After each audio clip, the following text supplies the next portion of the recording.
Welcome to another Midnight Voyage, a space where science becomes story and story becomes serenity. As the world grows quiet and the stars begin to hum above us, you found your way to a place between waking and sleep. A place where curiosity can drift freely and time moves like a slow tide. Each journey we take here will guide you through the deep past, across the cosmos, and into the inner workings of reality itself.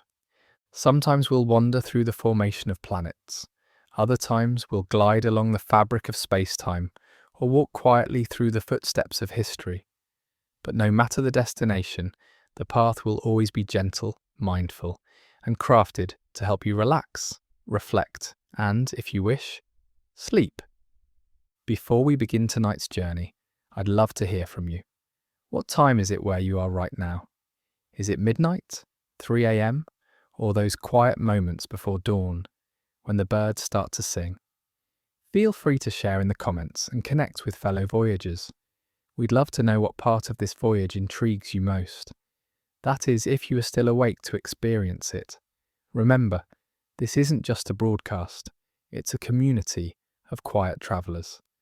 So take a deep breath, settle into your pillow or chair, let your eyelids soften, and now, let yourself drift. Together, we begin tonight's midnight voyage. What if the universe spoke in whispers, not in the roar of thunder, nor the gleam of stars, but in something softer, something smaller than sound? A voice so quiet that it passes through worlds without leaving a mark, through mountains, through oceans, through your sleeping body, without once asking permission. It speaks still. The ancient Greeks spoke of ether, a medium that filled the spaces between things. In their dreaming logic, it was what stars swam through, what gods rode upon, what souls drifted in. Modern science, in its relentless pursuit of what is, discarded the ether. But something remained. Not ether, not spirit, something else, something real and still invisible. The neutrino. It is not matter in the way that rocks are matter. It is not light, though it comes from stars. It is not time, though it moves without friction. It is a traveller with no mass, no charge, no form, and yet it is everywhere. A ghost particle, a dream that physics caught glimpses of only after decades of silence. Every second, 65 billion neutrinos pass through every square centimetre of your skin. That's more than the number of stars in the galaxy, gliding through you, right now. You are full of ghosts, and you are not harmed by their passing. But what if we told you that they've been carrying messages? Some are born in the sun, forged in fusion, like clockwork. Some come from supernovae, the deaths of stars older than your bones.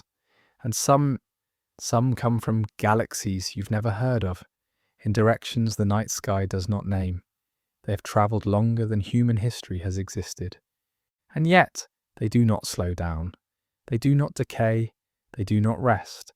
They do not look back. If there is a soul to the universe, perhaps it does not blaze. Perhaps it does not burn. Perhaps it does not even speak.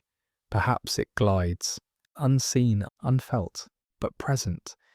That is where we begin. Close your eyes, breathe slowly. Let your thoughts settle like silt in water.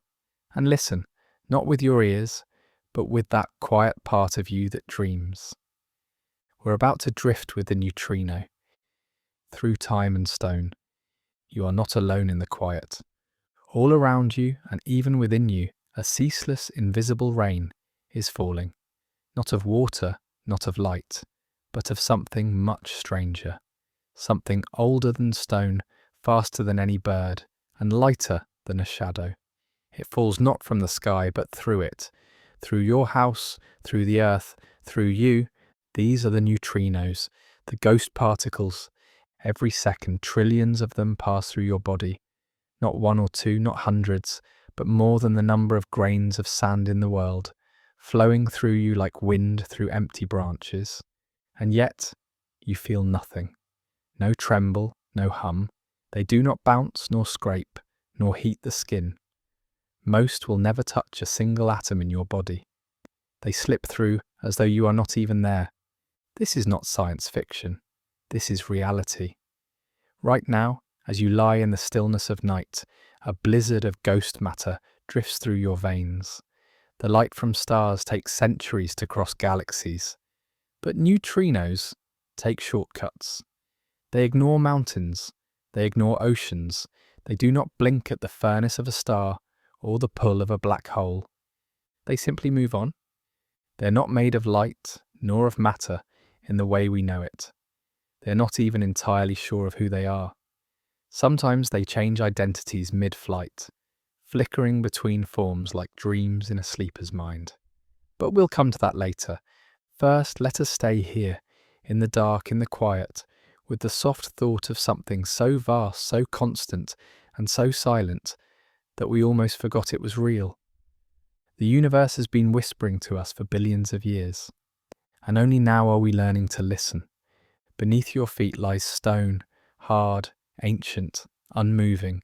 It feels like the ultimate barrier, the end of motion. The Earth's crust is thick and dense, studded with minerals, compressed by time. But to a neutrino, it is nothing. A neutrino can pass through an entire planet as if it were mist.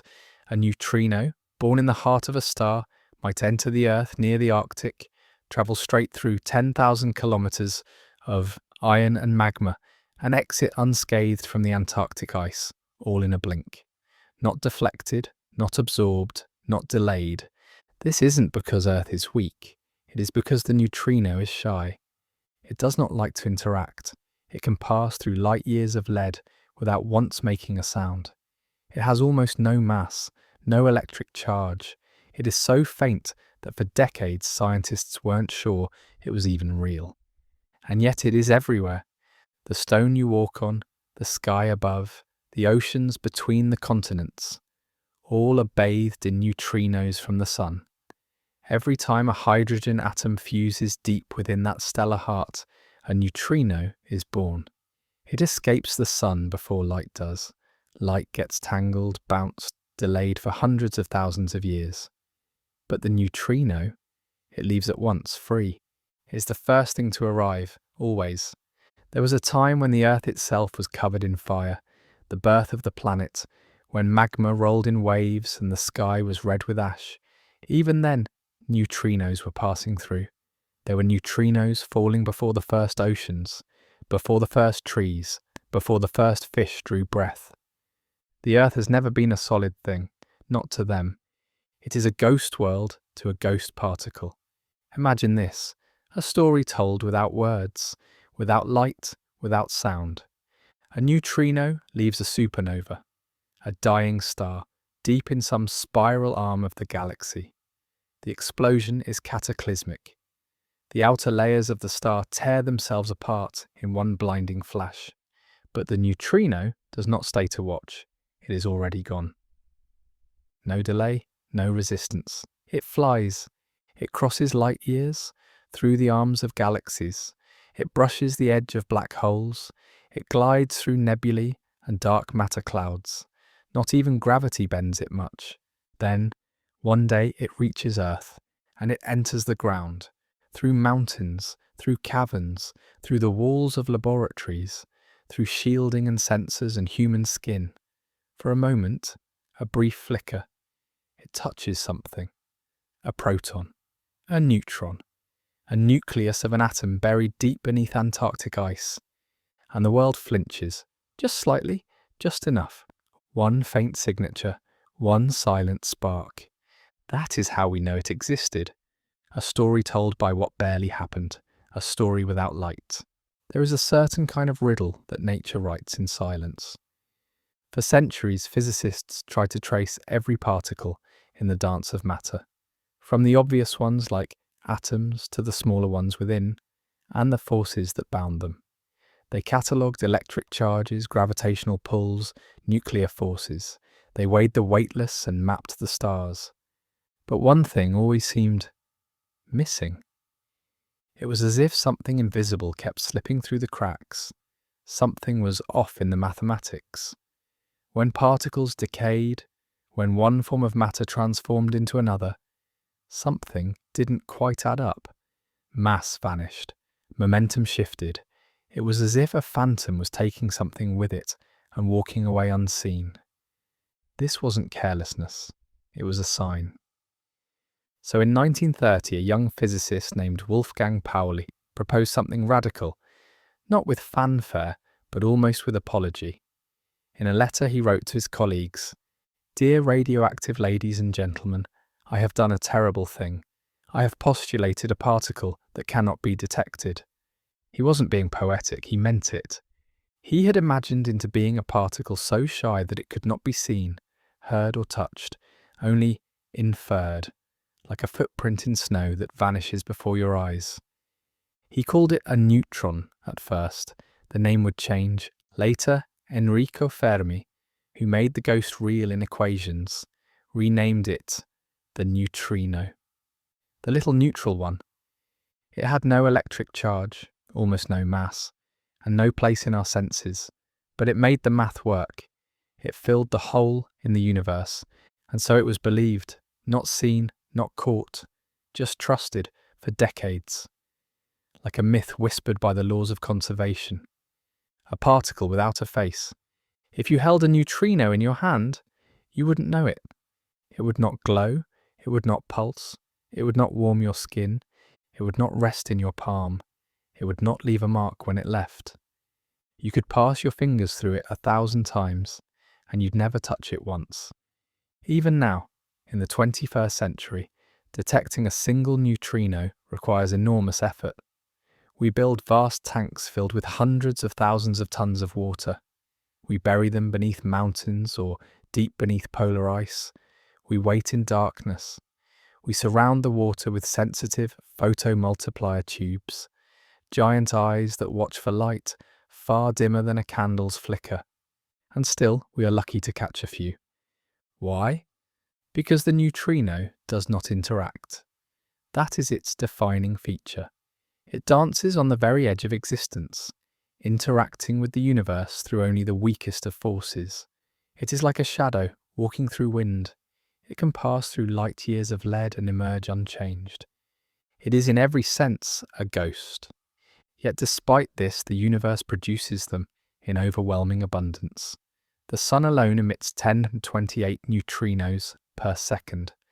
That's a number so large that it defies all comprehension. Supernovae, black hole mergers, radioactive decay, all of them birth neutrinos by the trillions, but nearly all go unnoticed. They pass through the crust of planets, through oceans, through cities, through the quiet heads of sleeping children, and simply continue on their way. They are travellers of a cosmos that rarely even knows they came. But sometimes, one glances off a nucleus. It leaves behind a whisper, a shimmer, a faint bloom of blue light in dark water. And then, for just one moment, the ghost leaves a footprint. The universe is a family of particles. Some are boisterous, like electrons, loud and visible, easily drawn to light and magnetism. Some are massive and bound, like protons and neutrons, huddled in the nuclei of atoms. Photons carry light, gluons carry force, quarks hold things together in clusters. They all have places, they all belong, but the neutrino is something else. It doesn't follow the same rules.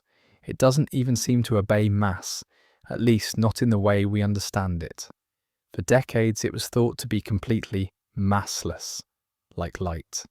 But then, in quiet contradiction, it began to show signs that it did have mass, just the barest breath of it. The fact that it has mass at all changed everything. It meant that the standard model, our cherished, beautiful theory of particle physics, was incomplete. The neutrino was not just a ghost, it was a crack in the frame, a challenge, a glimpse of something beyond. Its mass is unknown, its behaviour is unpredictable. It changes identities as it travels, becoming something new mid-flight. It interacts through the weakest force known, and yet it might hold the key to why matter exists at all. Some even whisper, could the neutrino be its own antiparticle? Could it explain why the universe has something rather than nothing? These are not easy questions, but they are worth dreaming on. And so we continue, not to see the neutrino as a solution, but as a doorway, a gentle, silent portal to a deeper understanding of what the universe is trying to say, not in words, but in quiet presence, not in the known, but in the nearly missed. We do not know its face, we never did, but we know the trace it leaves in our minds. All that exists, from atoms to galaxies, dances to four invisible forces. Gravity binds the stars, keeps planets in orbit, and guides the curves of time itself. Electromagnetism brings us light, warmth, lightning, and life. It binds electrons to atoms, carries every voice and every colour. The strong nuclear force holds the very hearts of atoms together, binding quarks into protons and protons into nuclei with a grip so fierce it cannot be pried apart. And then there is the fourth, the quiet one, the gentle one, the weak nuclear force, the softest whisper in the great conversation of physics. It does not bind, it does not attract, it does not shine, but it is essential. Without it, the sun would not burn. Without it, radioactive decay would never occur. Without it, no element heavier than hydrogen would exist. And without it, neutrinos would have no voice at all. The weak force is how neutrinos speak to the world, and they speak rarely. But when they do, something subtle, strange, and beautiful happens. Most forces in nature hold things together. Gravity pulls, electromagnetism binds. The strong force locks particles into place. But the weak force transforms. It allows one type of particle to become another. A neutron can become a proton, a down quark can become an up quark. An electron can be created where once there was none, all through this quiet, improbable mechanism. It is the only force that can change the very identity of a particle. And this is why the weak force matters, because change is life, change is decay, change is fusion, change is birth. In the core of the sun, hydrogen nuclei fuse into helium. But this cannot happen unless one proton transforms into a neutron. That transformation, it happens through the weak force, and only through the weak force. Each time it happens, a neutrino is born, slipping away into space, unnoticed. And here on Earth, radioactive decay warms the crust, drives plate tectonics, feeds volcanoes. Every time an unstable atom shifts into something new, it does so by whispering through the weak force, and releasing again a ghost. This is the force that gives us time. It lets unstable things become stable. It lets the old become the new. And all of it, quietly. Imagine you're standing at the edge of a great lake in the dead of night. 1,000 pebbles are being thrown into the water from all sides, but only one, every hour, lands close enough for you to hear it splash. That is what it means to feel the weak force. Neutrinos pass through you in impossible numbers, and almost none ever interact. The odds are so low, they seem laughable.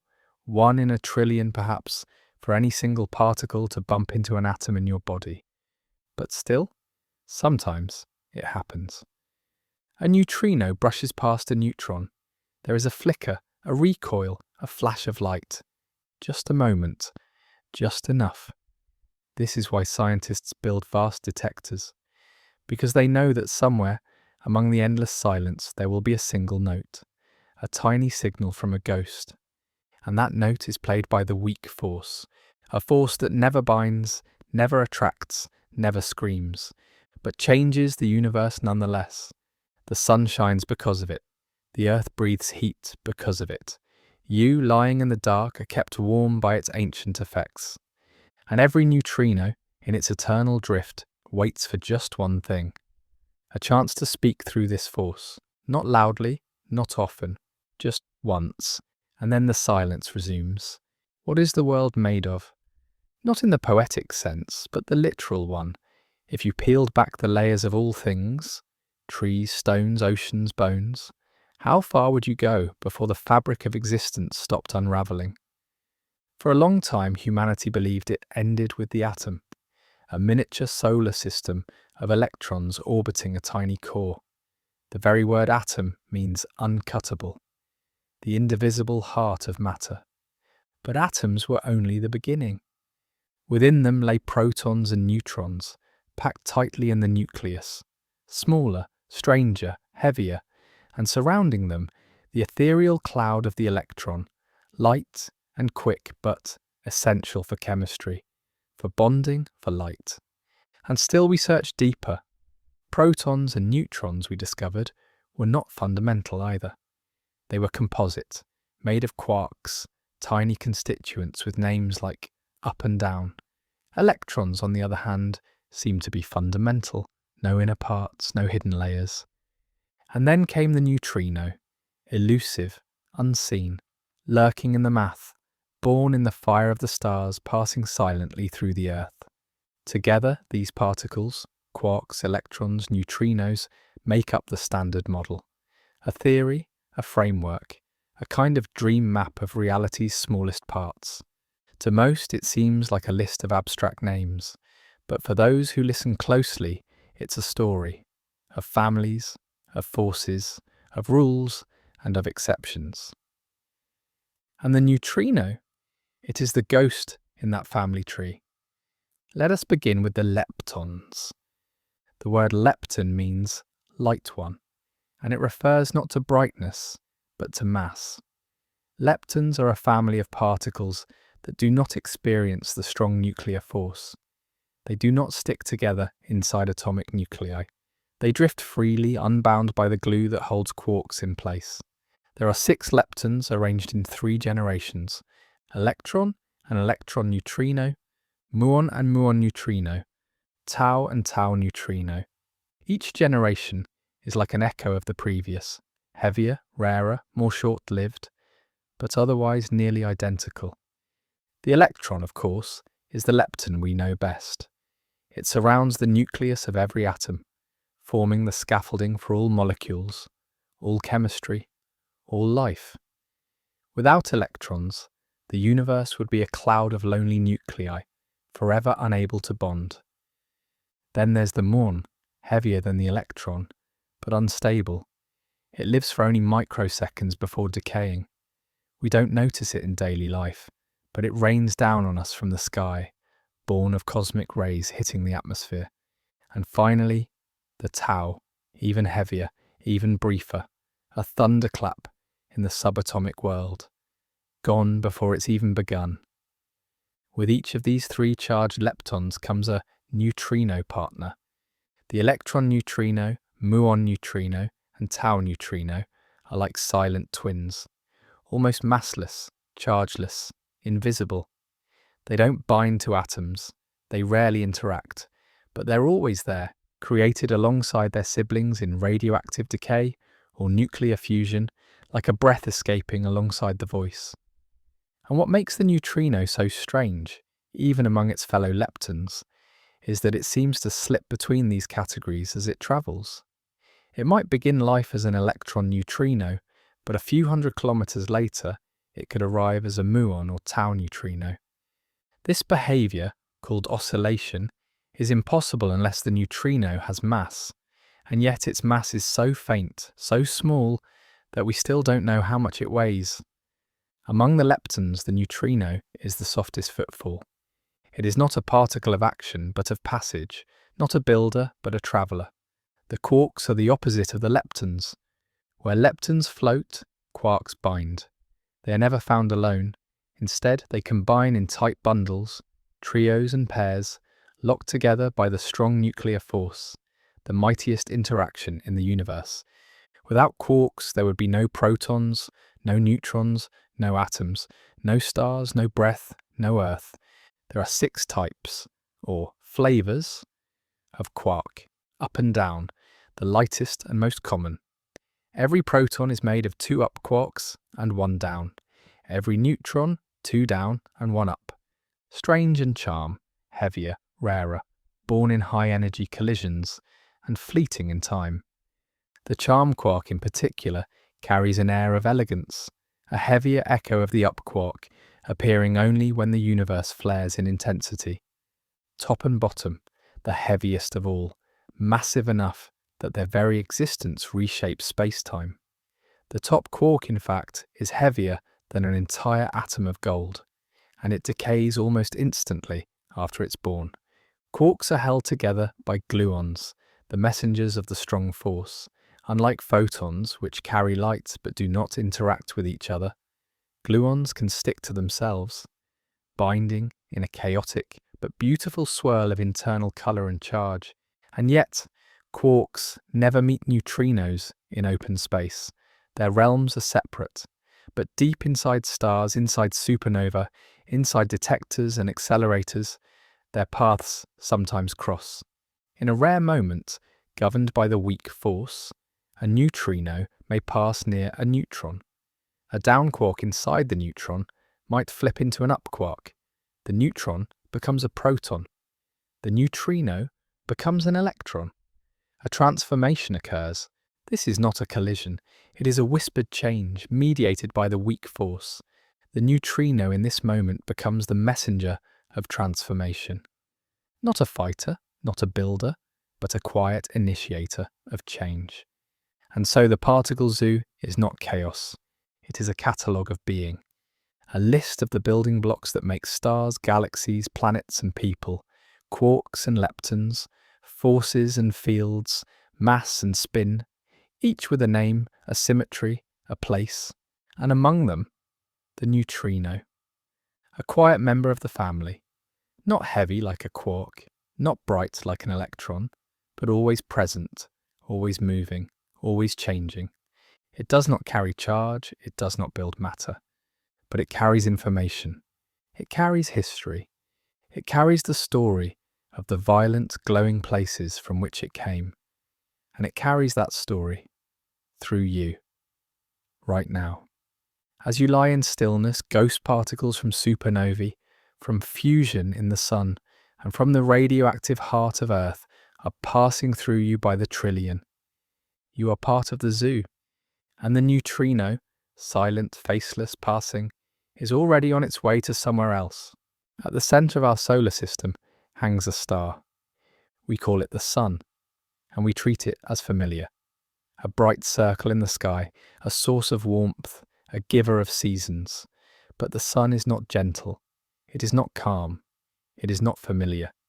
It is a nuclear engine, vast and ferocious, held together only by the pull of its own gravity. At its core, where the pressure is beyond imagination and the temperature reaches 15 million degrees Celsius, hydrogen atoms are forced so close together that they fuse, becoming helium and releasing energy in the process. This is where light is born. But not only light. This is also where neutrinos are made.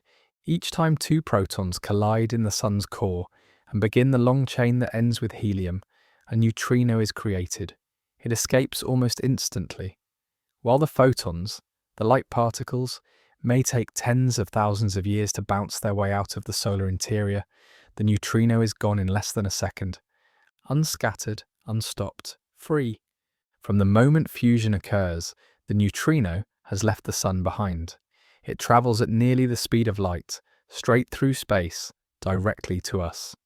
And that is why, when you feel the sunlight on your face, you are already bathed in ghost light. An earlier message from the sun. Not seen, not felt, but there. Right now, every square centimetre of your skin is being touched by 65 billion solar neutrinos per second. Not metaphorically, literally. In every star, the story is the same, though the ending changes. In stars like our Sun, the fusion of hydrogen into helium creates a steady stream of neutrinos, but in larger stars, heavier and hotter, the reactions become more complex. These giants fuse helium into carbon, carbon into oxygen, oxygen into neon and magnesium and silicon, and eventually into iron. And with each step in that sequence, neutrinos are released. They are the invisible punctuation marks at the end of each nuclear sentence. They leave the star at once, long before anything else.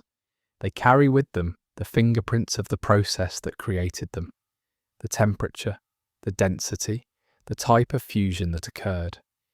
They are not merely byproducts, they are messengers. For decades, astrophysicists struggled to test the models of stellar interiors. We could only see the light that eventually made it to the surface, light that had been trapped, scattered, distorted along its journey outward. But neutrinos? They told us what happened at the source. In the 1970s, scientists began building detectors deep underground, buried beneath kilometers of rock, shielded from cosmic noise, to listen for solar neutrinos. The first results were puzzling. Fewer neutrinos were detected than expected. Something was missing. It was not the sun that was wrong, it was our understanding of neutrinos. They were oscillating, changing type on their way to Earth, becoming invisible to our detectors tuned for just one flavour. And so, through the study of these solar neutrinos, we learned not only about the stars, but about the shape-shifting nature of the ghost particle itself. The neutrino is not a static thing, it is a traveller in disguise. Every breath you take carries oxygen, created in a star. Every atom in your bones heavier than helium was formed in fire, either in the slow pulse of a giant star or in the final exhale of a dying one. Even the iron in your blood was once at the heart of a stellar furnace. And alongside the light and the elements, neutrinos were born. Each fusion reaction, each transformation, each collapse and expansion, all of them whispered neutrinos into the cosmos. These particles do not fade, they do not slow, they simply go on. They carry no electric charge, they are barely touched by gravity, they do not scatter, do not stick, do not shatter. They are pure motion, the distilled trace of the universe in action. And while they do not build atoms or form molecules, they tell us where the fire came from, where the engines burned, where the stars gave birth to light and to life. If photons are the glow of a star, neutrinos are its breath, and every star breathes them. Every galaxy is filled with them. Every square inch of space, even the coldest voids between galaxies, is threaded with these travellers, born in fire, moving through eternity. You are part of that network. As you lie in stillness tonight, neutrinos from the sun's core are passing through you. Some were born just 8 minutes ago. Some may have come from a star now long gone. You are not outside this story. You are within it. A being of atoms once fused in stars, surrounded by silent particles, born in the same flame. The neutrino is not distant. It is with you. It always has been. For millions of years, a massive star lived in balance. Its core burned hot and bright, fusing hydrogen into helium, then helium into carbon, and onward through the alchemy of fire, creating oxygen, neon, silicon, sulfur, building ever heavier elements in layers like an onion of flame. Its outer envelope, swollen and red, pulsed slowly like the breath of a sleeping beast. Inside, gravity pushed inward relentlessly, but the heat of fusion pushed back with equal force. For eons, the star held its own weight in perfect tension. But then, it reached iron. Iron is the gate, the end of fusion's gift. Fusing iron consumes energy instead of releasing it. And so the fire within the star faltered. In the heart of that massive sun, the burning stopped. And gravity won. In a fraction of a second, the star's core collapsed. Imagine the mass of a sun, many times larger than our own, crushed into a sphere the size of a city. The atoms themselves began to shatter. Electrons were forced into protons, creating neutrons and, yes, neutrinos, trillions of them, an unimaginable flood. This collapse unleashed a storm of neutrinos, so vast, so violent, so sudden, that in 10 short seconds, the dying star released more energy in neutrinos than the sun will emit in light over its entire 10 billion year lifetime. But the world outside didn't know yet. Because light, even light, takes time to emerge from the star's surface. The neutrinos left first. They always do. The surface of the star was still intact, but its heart had already exploded. The core, now a dense ball of neutrons, stopped the collapse like a rubber floor beneath a falling stone. The matter above it, suddenly unsupported, crashed down. It bounced, yes, bounced, sending a shockwave outward through the layers of the star, and in that moment the neutrinos, already surging outward, did something miraculous. They transferred energy, just a sliver, just enough. That energy helped power the blast. It re-energized the stalled shockwave, giving it the strength to rip through the remaining stellar layers and tear the star apart. The light of the supernova, which would one day be seen across galaxies, had been born. But even before the first glimmer of that light touched space, the neutrinos had already passed through planets, dust clouds, sleeping worlds. They had outrun the light, the radiation, the shock. They had crossed distances untouched by matter, unaware of resistance, and they came to Earth. In 1987, a star exploded in the Large Magellanic Cloud, a small satellite galaxy of our own. The light arrived, bright enough to be seen with the naked eye. But 3 hours earlier, a handful of neutrinos had arrived first, only a few, caught by buried detectors in Japan and the US, faint blue flashes in dark water tanks, a whisper from a star no longer living, a silent breath that said, "I have died, the light will come soon." And it did. A supernova is not an end, it is a beginning in disguise. From that titanic death the universe is reshaped. The core may collapse into a neutron star, a city-sized sphere so dense that a single teaspoon would weigh 1 billion tons. Or, if the star was heavy enough, it may vanish into a black hole, the quietest place in the cosmos. The debris of the explosion, carbon, oxygen, iron, gold, spreads outward across the galaxy. Those atoms will seed new stars, new planets, new stories, perhaps even new minds, built of stardust and silence, and among that debris, neutrinos continue to fly. They do not fade, they do not age, they do not look back.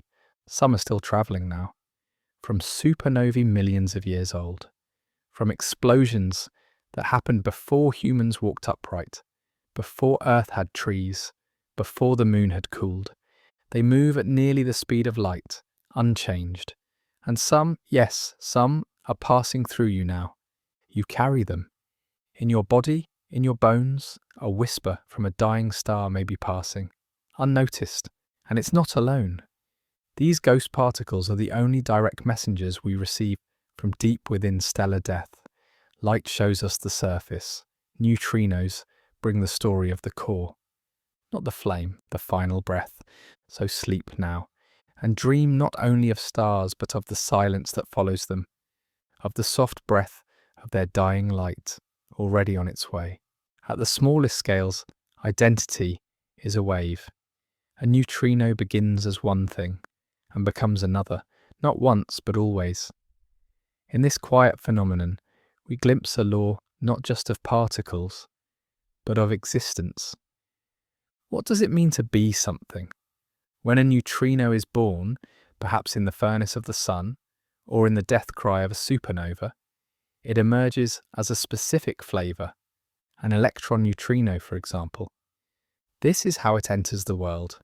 This is its name, its type, its role, but then it moves. And with that movement, something begins to shift, slowly, invisibly, without interaction. The particle does not crash into anything. It does not lose energy. And yet it starts to become something else. An electron neutrino becomes a muon neutrino, and then perhaps a tau neutrino. Not because it wants to, but because at its core, it was never only an electron neutrino to begin with. This is the quantum truth. Neutrinos are born as one flavour, but they contain within themselves the seeds of others. They are not fixed objects, but blended states, combinations of mass eigenstates that evolve over time. These mass states are not aligned with the flavour types. They exist at subtle angles to each other in an abstract quantum space, and so, as the neutrino moves, the pieces shift phase relative to one another. That shift creates interference, not destructive, but transformative. And so the neutrino oscillates, not randomly, not chaotically, but rhythmically, like a wave, like a breath, like the tides of the unseen. This is not merely a physical phenomenon, it is a kind of becoming. And if the smallest known particles do not remain themselves, what does that say about everything else? Let us step for a moment into the abstract, into the strange realm of theoretical physics. In the world of quantum mechanics, particles are not really objects. They are more like clouds of potential, smeared across space and time until something forces a decision, a measurement, a collapse, an interaction. For neutrinos, this potential is structured. Their three mass states, call them N1, N2, and N3, each have a slightly different mass. These are the true states of motion, the ones that propagate through space. But what we call electron, muon, or tau neutrinos are not those states. They are flavor states, weighted blends of N1, N2, and N3. The relation between mass and flavor states is described by something beautiful and mysterious, the PM&S matrix, a set of angles and phases that tell us how much of each mass state is mixed into each flavor state. This matrix is unitary, meaning it preserves probability. But within its structure lies a secret, a potential CP violating phase, a mathematical angle that could explain why the universe is filled with matter and not antimatter. If neutrinos and antineutrinos oscillate differently, if their waves lean ever so slightly out of symmetry, that tiny imbalance could be the reason we exist at all. A world of perfect symmetry would have annihilated itself in its first microsecond. But a world with just a little asymmetry, a flicker of imperfection, that's a world where matter wins, where galaxies form, where we can ask questions about ghosts. And so, in the tiny phase angles of the PM&S matrix, numbers we are only beginning to measure, may lie the answer to existence itself. And the neutrino is the only particle subtle enough to reveal it. Now return with me to the original question. What is a thing? You might say a neutrino is one of three types. That's what our detectors see. We label it based on how it interacts, but in flight between birth and interaction, it is all three in shifting proportion, a moving point within a triangle of identity. It is not undecided, it is superposed. Its selfhood is defined by movement. Its identity is not static but oscillatory. There is no contradiction here, only quantum truth. A neutrino exists in a state of flux until it is observed. So does an electron in orbit. So does light, when it is both particle and wave. And so perhaps do we. For what is a human being but a wave of potentials? You are not the same person each moment. Not precisely. You change with time, with thought, with light and memory. Even your atoms shift. Even your cells forget. You are not a fixed identity.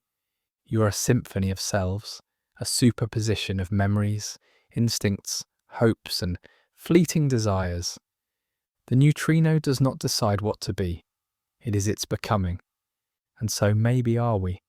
Not one thing, not another, but a pattern of change. Drifting between one moment and the next. Somewhere right now, a neutrino is passing through you. It is not the same as it was when it left the sun. It is not the same as it will be when it touches the earth. It is between. And that subtle place is where the mystery lives. Sleep now, and let your own thoughts drift between what you were and what you are becoming. Beyond the ordinary lies a hidden kingdom of particles, strange quarks, charm quarks, massive quarks that live and die in instants.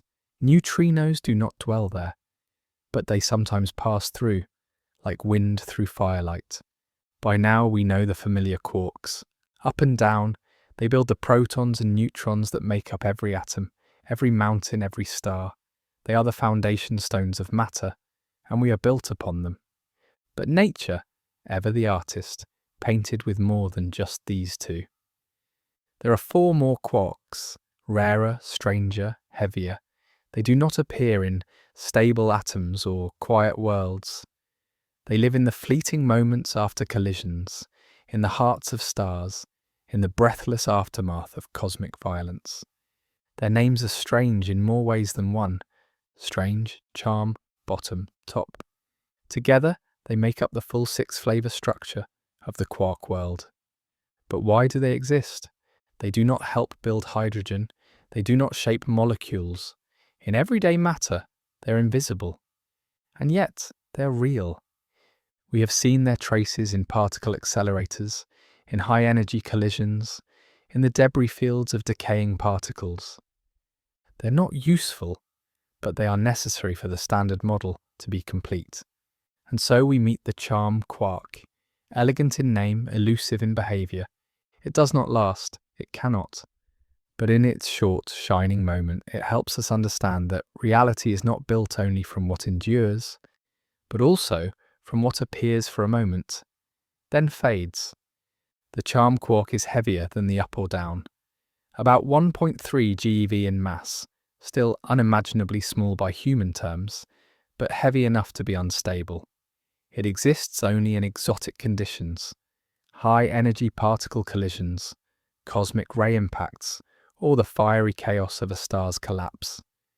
When it appears, it does not linger. It forms short-lived particles, D-mesons for example, which decay rapidly into lighter states. These are not particles that build the world, but they test the rules of it. And sometimes, not often but enough, a neutrino passes near one of these fleeting giants. In a detector, deep underground or buried in Antarctic ice, a muon neutrino might enter and nudge a charm quark into existence, momentarily transforming its energy into matter, triggering the birth of a charm-containing particle. Physicists study these rare events closely. Why? Because the production of a charm quark in a neutrino interaction tells us about neutrino energy, flavor, and mass hierarchy. It tells us about the internal structure of the proton. It tells us about how the weak force behaves under stress. It is like hearing a single rare bird call in a vast forest of sound. You know the forest is alive, but that one note, that charmful whisper, hints at something deeper. And just as the charm quark disappears, the neutrino does as well.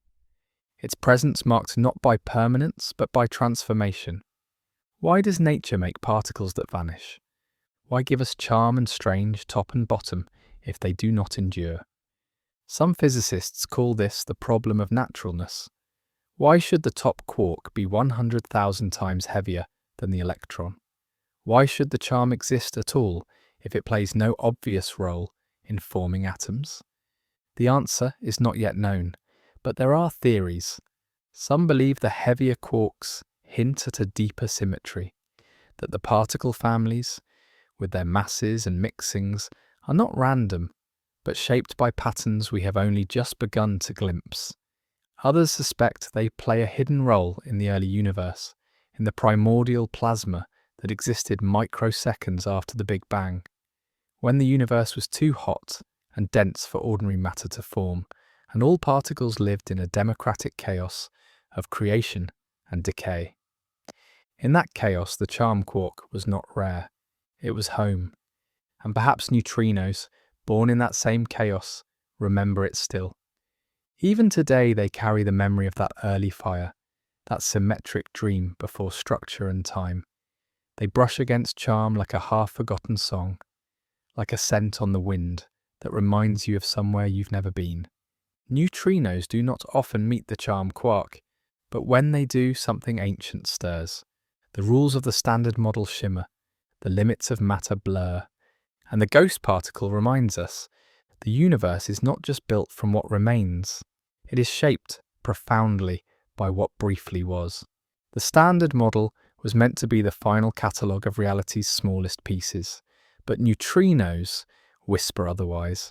Their mass, their silence, their shifting nature all hint that the story of physics is not yet complete. Physicists once believed they were close to the end. The standard model of particle physics, crafted over the second half of the 20th century, is a triumph of theory and experiment. It describes all known particles, their properties, and the forces that bind them, with extraordinary precision. Every known element, every beam of light, every collision in a particle accelerator, all of it fits inside this beautiful framework. There are 12 fundamental particles of matter, 6 quarks, 6 leptons, 4 fundamental forces: electromagnetic, strong nuclear, weak nuclear, and gravity, and force carriers like photons, gluons, and WZ bosons that allow particles to interact. The model is astonishingly successful. It predicts the outcomes of experiments to many decimal places. It guided the discovery of the Higgs boson in 2012, the final missing piece. And yet, the standard model leaves huge questions unanswered. It does not explain gravity. It does not include dark matter. It cannot explain the imbalance between matter and antimatter. It says nothing about the origins of mass hierarchy. And most mysteriously of all, it cannot explain the neutrino, because in its original form the standard model predicted that neutrinos should be massless, but they are not. And that single whisper, that tiny sliver of mass, breaks the model's spell. Neutrinos should have been simple. They're neutral, they barely interact. They were supposed to be light, invisible, quiet, and obedient, but they are not. Their most ghost-like property, their ability to oscillate, to change identities in flight, reveals that they have mass. Real mass. Small, yes, but non-zero. This alone violates the assumptions of the standard model. Why does that matter? Because the standard model does not provide a mechanism for giving neutrinos mass. The Higgs field, which grants mass to other particles, isn't enough. Neutrino mass is too small and behaves too differently to be explained the same way. So physicists began to wonder, could neutrinos be Majorana particles, that is, their own antiparticles? Could their tiny mass be the result of a seesaw mechanism involving a much heavier mirror neutrino we cannot detect? Could they interact with a hidden sector, a dark symmetry, untouched by light or known matter? Could there exist a fourth kind, a sterile neutrino, even more elusive, interacting with nothing but gravity? Each of these possibilities would shatter the current model. Each would require new physics. The idea of sterile neutrinos is especially eerie. These hypothetical particles would not interact via the weak force at all. No electromagnetic force, no strong force. They would be invisible to every detector we have, unless they oscillate into a detectable neutrino mid-flight. Some experiments, including LSND and Mini-Boon, have hinted at such behaviour. But hints are not proof. Still, in their refusal to follow the rules, neutrinos have become the gateway, a crack in the wall through which physicists peer into what lies beyond. There's a pattern in physics. Every time we think we've reached the bedrock of understanding, something strange appears. In the 1800s, we believed the atom was indivisible. Then came the electron, then the nucleus, then the proton, neutron, and quarks, then the zoo of quantum particles. Now, with the standard model in hand, we've mapped the visible. But neutrinos suggest there is still an invisible layer. They may connect us to grand unified theories, attempts to merge the strong, weak, and electromagnetic forces into one elegant framework. Many of these theories predict additional particles, symmetries, and forces, including right-handed neutrinos, heavier cousins, and hidden dimensions.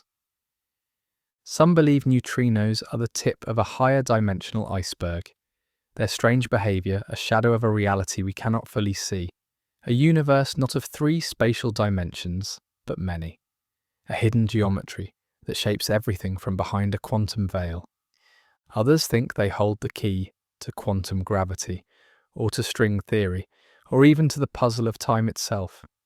Because if neutrinos oscillate, And if those oscillations include phases of complex numbers that break time reversal symmetry, then perhaps time, the arrow of becoming, has a quantum signature. Perhaps neutrinos do not simply change, perhaps they carry memories of what they were and what they will become. In this way, the neutrino is not merely a particle, it is a question the universe is asking of itself. And every experiment, every flash of Cherenkov light, every detected ghost is the beginning of an answer. Not the final answer, just the whisper of one. The stars do not weigh what they should. The galaxies spin too fast. Something hidden holds the cosmos together, and the ghost particle may be part of that mystery. Imagine weighing the universe. You measure the stars, the planets, the gas between galaxies. You tally up every atom of hydrogen, every photon of light. You measure the visible, the luminous, the matter that sings. And yet, your answer is wrong. The universe is too heavy. Galaxies spin too quickly. Gravity pulls too strongly. The motions of stars, the bending of light around clusters, the formation of cosmic structures, all of it tells us there is more mass than what we can see. Much more. Roughly 85% of the matter in the universe is dark, invisible, unlit, uncharged. It neither emits nor reflects light. It does not interact with electromagnetism. It cannot be seen, and yet it is there. We call it dark matter. And for decades, physicists have asked, what is it made of? Some propose exotic particles, WIMPs, weakly interacting massive particles, axions, superpartners from supersymmetry. Others suspect entirely new frameworks of physics. But among the more modest, haunting possibilities is this. What if the universe is partly held together by ghosts? Neutrinos are everywhere. They are produced in stars, in the early universe, in radioactive decay, in exploding galaxies. There are more neutrinos in the cosmos than there are atoms, roughly 330 per cubic centimetre of space. Even in the vast vacuum between galaxies, the neutrino sea persists. This is what makes them a candidate for dark matter, not because of what they are, but because of how many of them there are. A single neutrino weighs almost nothing, but trillions upon trillions, spread across cosmic scales, might add up to something meaningful. These cosmic neutrinos are relics, born 1 second after the Big Bang. They have been drifting through the expanding universe ever since, cooling, slowing slightly, but still passing through all things. This relic neutrino background, the cosmic neutrino background, is a silent twin to the more famous cosmic microwave background, the afterglow of the Big Bang. We have detected the microwave background, but the relic neutrinos? Not yet. They're too cold, too slow, too faint, but we know they're there. Their presence is required for the universe to behave as it does. And if we could measure their total mass, we might understand how much they contribute to the missing matter of the universe. So, can neutrinos be the dark matter? The answer is both yes and no. They are part of it, but not all. This is where we must draw a delicate distinction between hot and cold dark matter. Neutrinos, because they move near the speed of light, are considered hot dark matter. They stream freely, refusing to clump together under gravity. This behavior prevents them from forming the dense seeds needed to build galaxies and structures. Cold dark matter, slower, heavier particles, does clump. And we believe most of the missing mass must behave this way. But the neutrino still plays a role. It slows structure formation in subtle, measurable ways. It influences the shapes of galaxies, the clumping of matter, the acoustic ripples in the early universe. It leaves fingerprints in the cosmic web, visible to careful observers. And so we now build experiments to weigh them, not by holding them in our hands, but by watching their collective influence on the largest scales of the cosmos. Satellites like Planck and Euclid map the cosmic microwave background and large-scale structure. Deep underground detectors try to catch rare neutrino interactions that would hint at their mass. And high-energy physics labs search for neutrinoless double beta decay, a forbidden process that, if found, would imply neutrinos are their own antiparticles, and might help explain the very imbalance of matter and antimatter. The neutrino has already reshaped our understanding of the micro world. Now it may be reshaping our picture of the macro world as well. Not by shining, not by building, but by weighing just enough to make the universe heavier than it seems. Neutrinos do not form stars. They do not gather in clouds. They pass through galaxies as if through mist. And yet, they may be part of the hidden scaffolding of the cosmos. They remind us that the weight of the world is not always in what is seen. Sometimes it lies in what slips through, unmeasured. What is present but silent. What holds space without ever taking it. They are not the whole answer to the missing mass, but they are part of it. And perhaps in some quiet way, so are we. Not all neutrinos are born nearby. Some come from explosions 1 billion years ago, from galaxies we cannot name, from corners of space where light itself is lost. They carry no message we can read, and yet they are messages all the same. The neutrinos we've spoken of so far, the ones born in the sun, in the earth, in supernovae and reactors, are local. They belong to our cosmic neighbourhood. But neutrinos are not bound to any world. They are voyagers, some of them intergalactic. There are neutrinos drifting through space right now that were born before Earth had oceans. Some come from gamma-ray bursts, violent outpourings of energy from collapsing stars or merging neutron stars.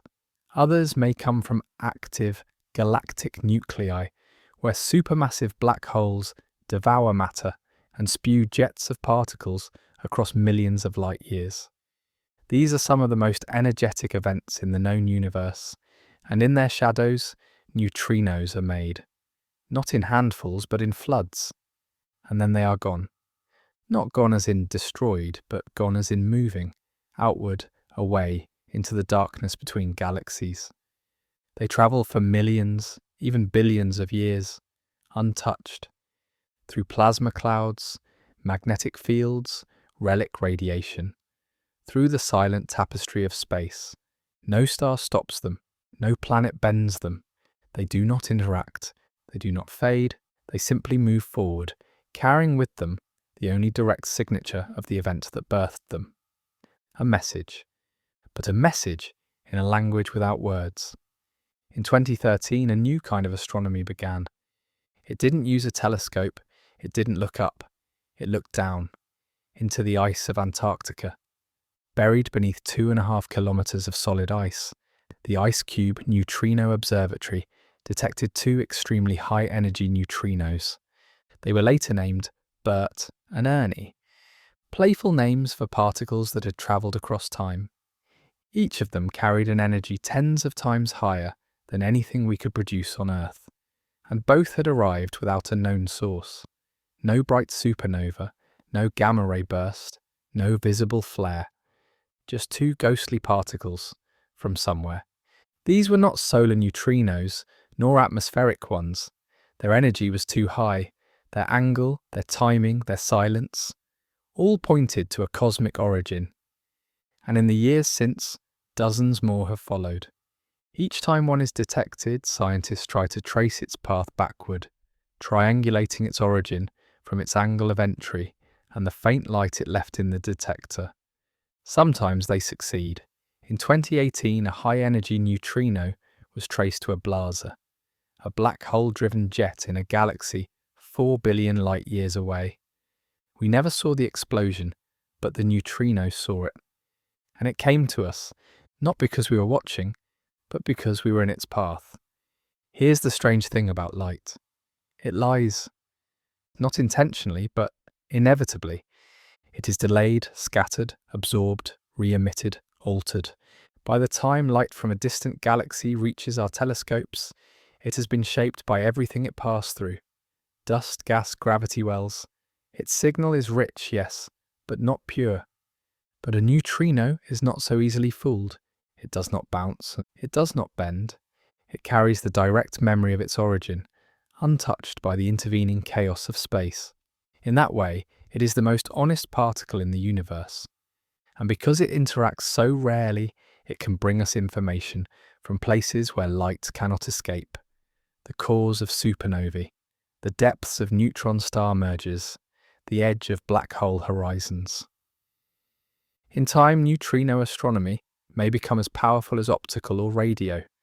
We may one day detect the echo of the first stars, or the neutrino winds of primordial black holes. We may one day see the entire structure of the universe, not in light, but in the quiet arrival of ghost particles from every direction. Neutrinos are not easy to work with. They do not glow, they do not shout, but they are pure. They are ancient, they are untamed, they are truth. And in their silent arrival, we are reminded, the universe is full of stories we will never see, but some of them still reach us. The neutrino does not stop for stone. It does not bend for oceans. It passes through the planet as if it were a ghost drifting through a sleeping house, not to escape, not to hide, only to continue. It begins far away. Perhaps it was born in the final breath of a dying star. Perhaps it came from the edge of a galactic jet, hurled outward like a sliver of thought. Or maybe it was created just moments ago in the upper atmosphere, as a cosmic ray collided with a molecule of nitrogen high above the clouds. Wherever it came from, it is here now, approaching the Earth, and it does not slow. The neutrino passes through the sky, through the clouds, through the wings of birds in flight. It enters the upper atmosphere and continues downward, past drifting rain, past silent satellites, past the hum of cities. And still it goes on. It does not glance off the crust. It does not break upon the ground. It does not hesitate before the layers of metal and magma and mantle below. It enters the earth the way a breeze might enter a dream, without asking, without effort, without pause. And beneath your feet, right now, countless neutrinos are doing the same. To us, the earth is dense. We dig tunnels with difficulty. We measure oil deposits in kilometers. We treat mountains as monuments of permanence and mass. But to a neutrino, the earth is more like mist. It passes through the layers, sediment, granite, basalt, magma, with no need to deviate, no resistance to acknowledge. The iron core of the earth, 6,000 kilometers beneath our feet, spins in near silence. Its heat powers volcanoes. Its magnetic field shields life from cosmic fire. But to the neutrino, it is transparent. It does not care for density. It does not care for heat. It does not care that the pressures in the core are millions of times greater than at the surface. It simply continues. No interaction, no scattering, no trace. It passes through the earth the way starlight passes through glass, only more purely, more cleanly, more completely. This too is a kind of miracle, that something so small, so nearly massless, can ignore the planet entirely, and yet be real. There is nothing else like it. Of course, not all neutrinos make it through untouched. Very rarely, in perhaps one interaction out of a trillion, a neutrino brushes close enough to the nucleus of an atom, and something happens. A flash, a recoil, a subtle change in the geometry of a particle too small to see. Most of the time, no one notices. But deep underground, in vast detectors filled with water or ice, scientists are waiting. They do not wait for one specific neutrino. That would be impossible. They wait for any neutrino to reveal itself. And sometimes one does. It does not announce its presence loudly. It does not shine on its own. But when it strikes a molecule in just the right way, it creates a faint cone of blue light, Cherenkov radiation, like the afterglow of a whisper moving faster than the medium it disturbed. That tiny spark is enough. From it we can infer the energy of the neutrino, its direction, its type, even sometimes its birthplace, all from a single rare moment. when the ghost brushed a thread of the world and left a trace. The rest? They pass through without pause. They move on, into the earth and out again and back into the dark. But we know they were here because we too are becoming better at listening. Not with our ears, but with stillness, with patience, with light-catching silence. And every now and then, one of them answers. To hear a whisper in a storm, you must build silence. To see a ghost in the dark, you must wait for it to pass through light. This is how we've come to hear the neutrino, not through force, but through patience. It is not easy to detect something that doesn't want to be seen. Neutrinos pass through the earth like shadows through mist. Most will never touch anything. They leave no wake, no ripple, no sound. Only in the rarest of moments does a single one, out of trillions, graze an atom in just the right way. To witness that one moment, you must be very quiet. And so scientists dig. They carve caverns deep beneath mountains. They tunnel into old gold mines. They descend below the crust to find the most perfect kind of silence. The kind where cosmic rays cannot reach, where radiation is shielded, where human noise fades. In these chambers, they build strange vessels. Not telescopes, not microphones, but pools of purified water. Tanks of liquid scintillator, spheres filled with liquid argon, cavities bored into Antarctic ice. They are not instruments of light, but of darkness. They do not seek sound, but the lack of it. They are not built to watch what is, but what might one day barely be. And when a neutrino does interact, when it brushes past an atomic nucleus just once, these detectors catch the faintest flicker, a whisper of light, a ghost echo, a signature in the silence. When a neutrino finally interacts, deep in the earth or ice or water, what we detect is not the neutrino itself. We see its effect. A charged particle created by the neutrino's touch moves faster than light can move through the medium around it. Not faster than light in a vacuum, but faster than light in water or ice. And when this happens, something strange occurs. The particle emits a cone of blue light, Cherenkov radiation, like a sonic boom made of photons. It is brief, it is soft, but it is unmistakable. Imagine a ghost gliding through a frozen cathedral, brushing a single icicle, and creating a glimmer that spreads outward in silence. That is what we see. Photomultiplier tubes, sensitive detectors lining the walls of these great chambers, catch this faint glow. They convert it to electrical signals. From the shape of the light, the angle of its arrival, and the time between flashes, we reconstruct the neutrino story. Where it came from, what it struck, how much energy it carried, even sometimes what kind of neutrino it was. From a few photons we rebuild a journey that may have begun in a galaxy millions of years ago. From the briefest of flashes, we learn that something invisible passed through our world and wasn't lost. Now travel with me to the South Pole. There, buried beneath 2.5 kilometers of crystal clear ice, lies one of humanity's most ambitious observatories, the IceCube Neutrino Observatory. It is not a telescope. It does not look up. It listens downward. Hundreds of strings, each holding light sensors like beads on a cosmic necklace, hang frozen in the ice. They wait, silent, eternal, unblinking. And through that ice, every second neutrinos pass, billions, trillions. Most slip by unnoticed, but every so often, one will strike. A faint blue ring blooms in the ice. The detectors record it. The message is captured. A ghost has spoken. And though no one saw the supernova that sent it, though no light reached our eyes, we know it happened, because the earth felt it, in silence.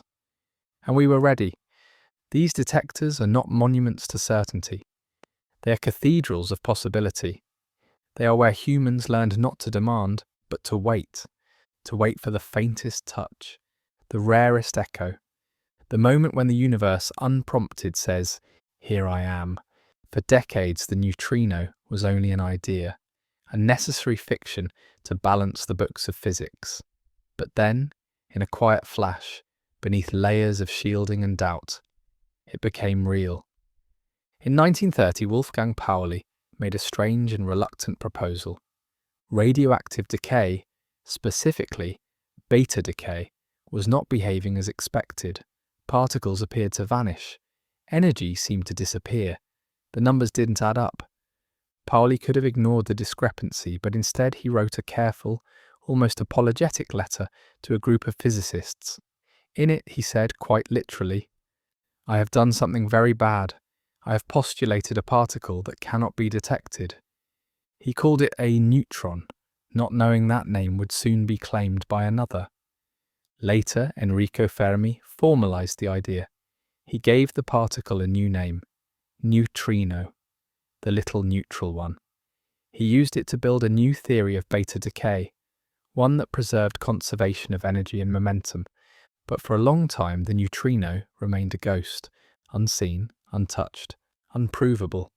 And for over 20 years, no one could say for certain whether it was real or merely a mathematical trick to soothe the laws of physics. Detecting it seemed impossible. Neutrinos pass through matter untouched. Millions fly through your body every second. To catch even one, you would need a vast number of particles to stand still and wait for the ghost to brush them. It seemed hopeless, until two scientists decided to try anyway. The year was 1956. The world had changed. Nuclear weapons had reshaped global power. Reactors now glowed with steady heat. And physicists had a new tool, access to intense sources of radiation. Enter Clyde Cowan and Frederick Rines.